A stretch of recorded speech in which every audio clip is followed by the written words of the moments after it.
Assalamualaikum warahmatullahi wabarakatuh.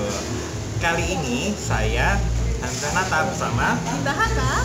Jumpa lagi bersama kita di channel Hamzah Nata Bojonegoro, channelnya Cah Jonegoro. Nah, menarik nih, kali ini kita akan berbicara dengan Dita Haka, di mana dia adalah seorang duta IPB atau Duta Institut atau Duta Institut Pertanian Bogor. Nah, apa itu Duta IPB dan apa yang akan kita bahas? Saksikan terus di sini, jangan di skip-skip. Kita akan menyampaikan secara detail, jangan sampai terlewat gara-gara di skip ya. Oke, saksikan terus sampai perbincangan kita selesai. Saya buat ini dengan Dita karena pada tahun ini kan kita mengalami pandemi ya. Jadi mungkin banyak yang tidak mendapatkan informasi secara langsung. Biasanya kan kita tiap tahun itu akan ada briefing yang disampaikan atau betul canvassing atau promosi IPB ke sekolah-sekolah.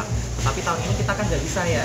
Nah, tujuannya bikin vlog ini kita ingin menolong kalian semua anak-anak SMA yang tidak mendapatkan informasi itu agar tetap bisa mendapatkan informasi. Kita bisa mengaksesnya di Hamzah Nata Bojonegoro, channel yang akan menyampaikan mengenai tips dan inspirasi. Kalau di IPB, saya itu angkatan 50. Kalau Dita ini adik kelas saya, dia angkatan 52. Nah, kalau angkatan 50 itu masuknya 2013. Kalau 52 berarti 2015. Jadi kalau di kampus lain itu angkatannya kan berdasarkan tahun. Kalau di IPB itu pasti kita, kalau ditanya angkatannya berapa ya itu angkatan 50, 51, 52 dan seterusnya. Oke. Kali ini kita bakal bahas apa? Karena aku bertemu dengan Duta Institut. Nah, kita bakal menyampaikan beberapa hal yang dibutuhkan oleh siswa-siswa SMA di seluruh Indonesia. Apa itu? Nah, pasti kita penasaran dengan apa? Ya, jalur masuk. Pasti banyak banget yang nanya, Mas.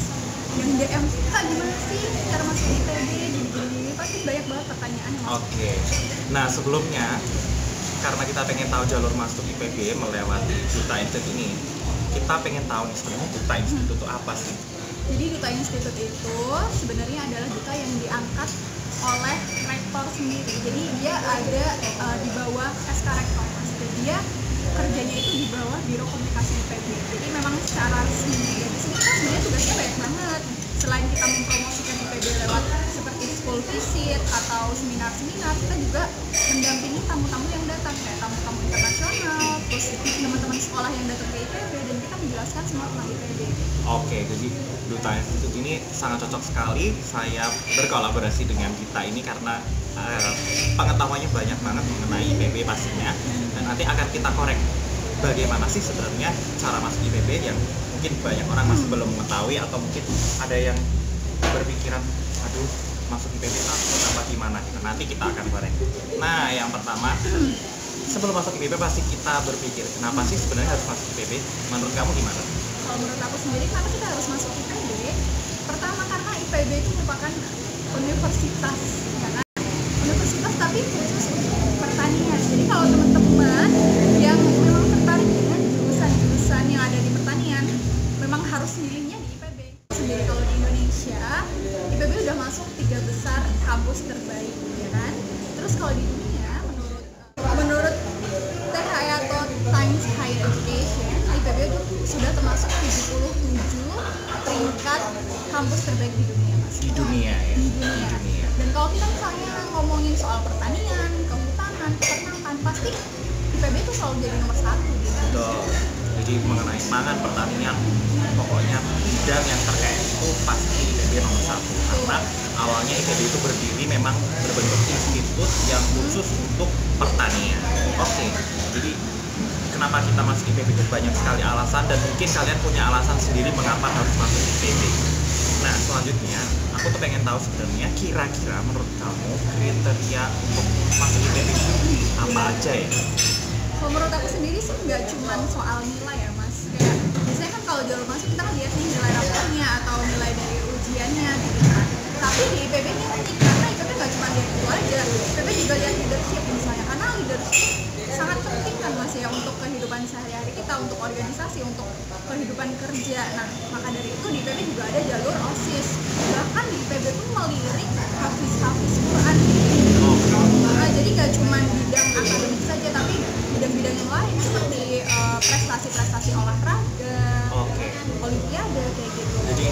ini nanti dari kriteria yang ditetapkan oleh IPB ini nanti akan dituangkan di jalur-jalur itu. Nah, itu menarik banget.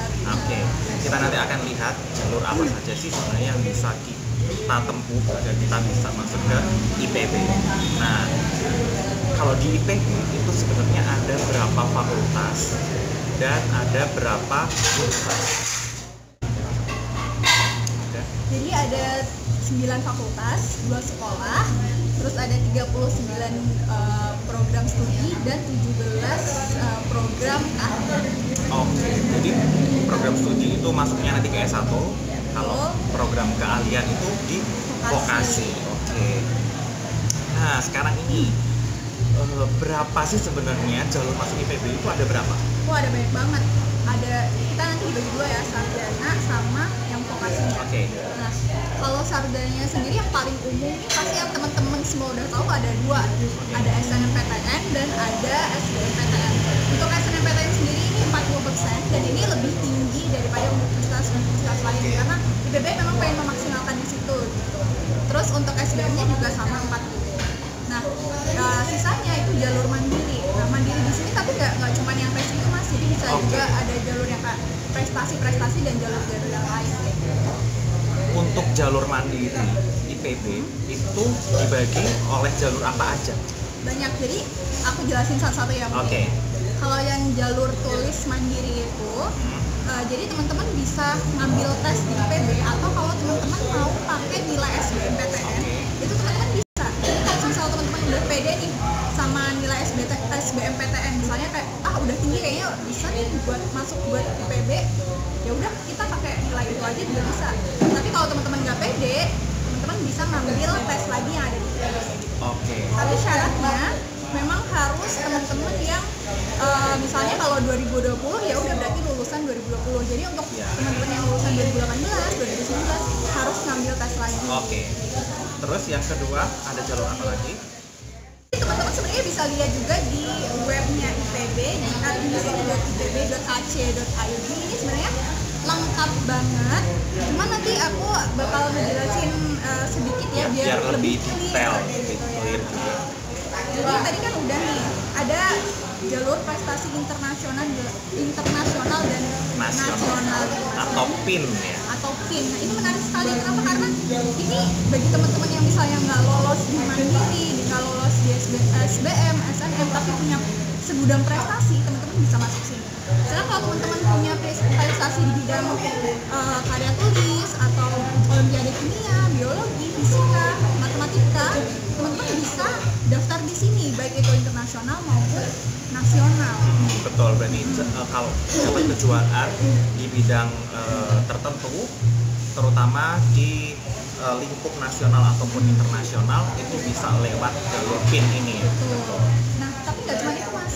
Jadi teman-teman nggak cuma bidang yang kayak ilmu pasti tadi.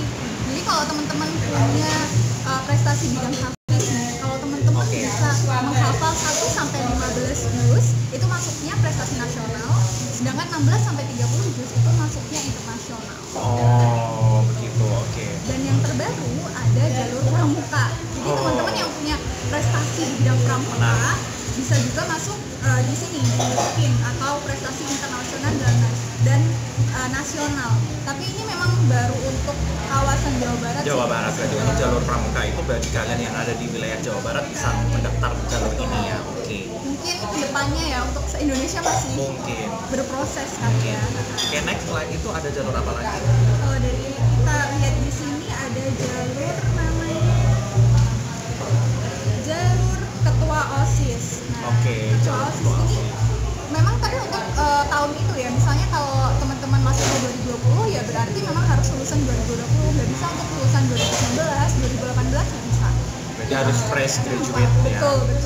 Dan syaratnya juga teman-teman nilai matematika, fisika, kimia, sama biologinya itu minimal 80. Oke, minimal 80. Semester pertama. Oke, berarti ini artinya tidak semua ketua OSIS bisa mendaftar. Jadi ada kriteria tertentu. Oke. Nah, untuk jalur ketua OSIS ini nanti aku bakal jelasin lebih detail lagi bersama dengan adik kelas aku juga, namanya Yuda Berlendi, akan aku tampilkan di next video. Untuk saat ini kita bahas dulu secara umum jalur masuk IPB bersama kita. Oke, itu kan yang jalur OSIS ya. Oke. Ada juga jalur beasiswa urusan daerah. Jadi kalau teman-teman bisa mendaftar di daerah-daerah, misalnya kalau daerah-daerah yang punya misalnya kayak pemerintah daerah atau perusahaan-perusahaan milik daerah yang mau ngasih beasiswa gitu Mas. Jadi kalau setahu aku sendiri yang menyeleksi awalnya ini memang perusahaannya. Nanti kalau perusahaan sudah punya kandidat, perusahaan akan mengirimkan nama kandidat itu ke IPB. Nah, IPB nanti baru menyeleksi apakah anak itu lolos atau enggak. Oh iya, aku tahu kalau jalur BUD ini memang ada teman aku yang masuk jalur BUD. Ini memang ada kerjasama antara Pemda dengan IPB atau antara perusahaan daerah itu dengan IPB. Jadi dari masing-masing daerah itu akan memiliki MOU dengan IPB untuk membuat jalur ini yang namanya BUD. Jadi kalian bisa masuk ke IPB lewat jalur BUD ini Betul. dengan kerjasama tentunya. Jadi mungkin ada beberapa daerah yang belum punya jalur ini ya. Iya, mungkin Seperti ada. di Bojonegoro ini kita belum ada BUD. Di daerah lain sudah ada. Mungkin next kita akan bisa masuk jalur ini. Nah, jalur mandiri tadi udah disebutkan, apa masih ada lagi?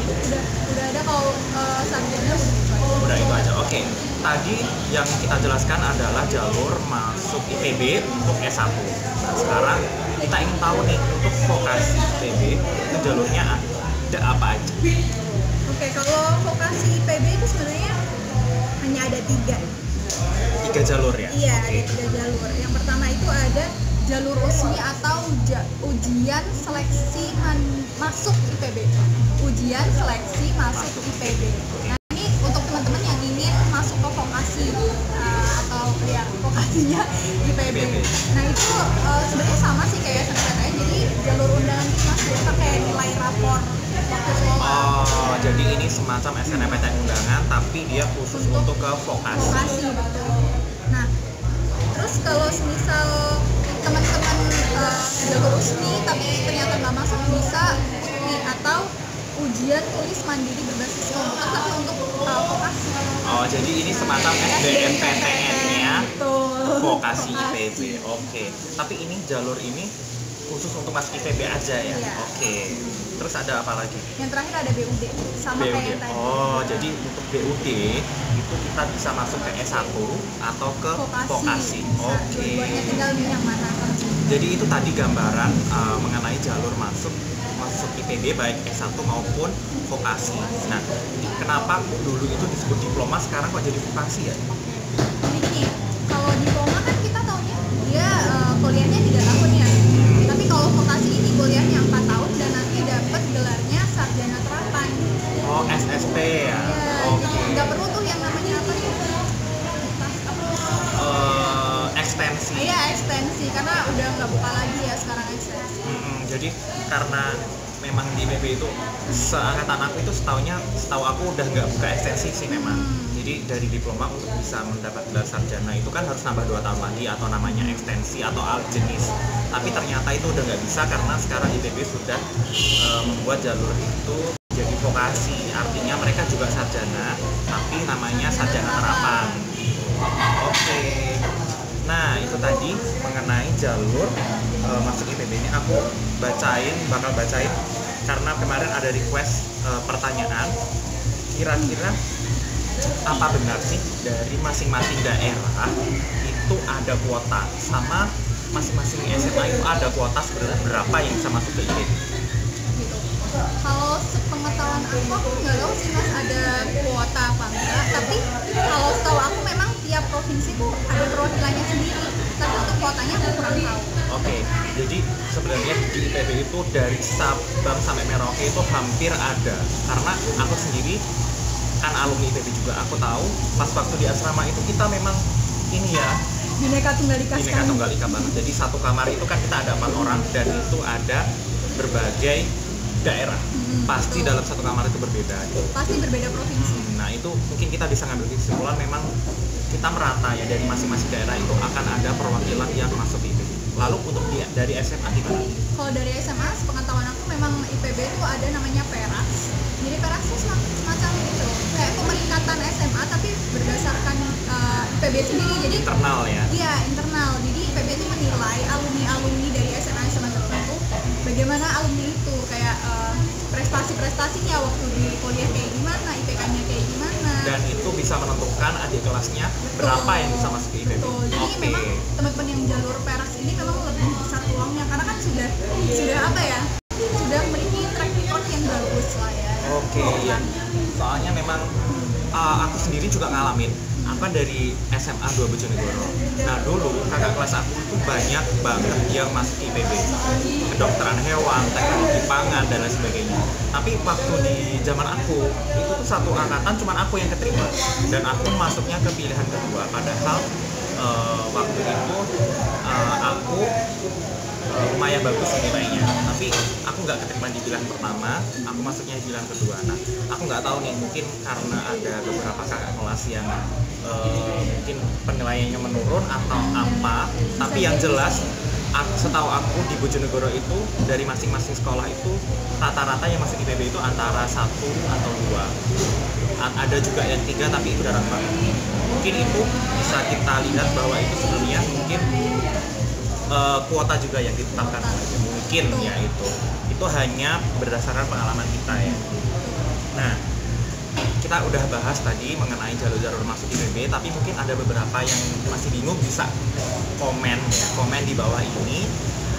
Untuk tahu lebih lanjut bisa nanya. Nah, nanti request mengenai konten jalur masuk IPB akan kita tindak lanjuti kalau ada pertanyaan di komen ini.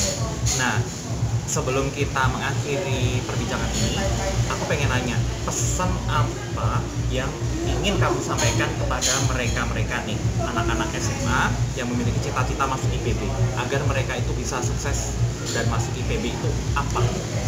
Yang pertama pastinya berdoa ya, karena kekuatan doa itu tidak bisa ada yang mengalahkan. Dan yang kedua itu berusaha dalam bidang apapun, karena kita tahu sendiri di IPB itu nggak cuma lewat rapor kok, teman-teman bisa berprestasi, bisa hafiz, bisa olahraga, apapun itu. Pokoknya teman-teman do the best aja, pasti dari kelebihan kalian itu kalian bisa menjadi pedang untuk masuk ke IPB. Oke, yang jelas sih kita mau jadi apapun itu, kita harus benar-benar melakukannya dengan baik, melakukan yang terbaik, melakukan dengan yang maksimal, agar di kemampuan kita yang menonjol itu nantinya bisa kita gunakan sebagai senjata untuk masuk ke IPB. Karena banyak sekali jalur yang bisa kita tempuh. Salah satunya tadi ketua OSIS, kemudian prestasi internasional dan nasional. Pramuka bahkan. Betul. Ini selain jalur yang inti ya, jalur undangan sama SBMPTN. Oke, jangan lupa tetap subscribe, like, dan komen agar kalian bisa tetap melihat konten-konten selanjutnya mengenai masuk IPB atau tips dan inspirasi yang lainnya. Oke. Semoga bermanfaat. Semoga bermanfaat. Saya Janata dan saya Dita Haka. Pamit undur diri. Kita akhiri. Wassalamualaikum warahmatullahi wabarakatuh.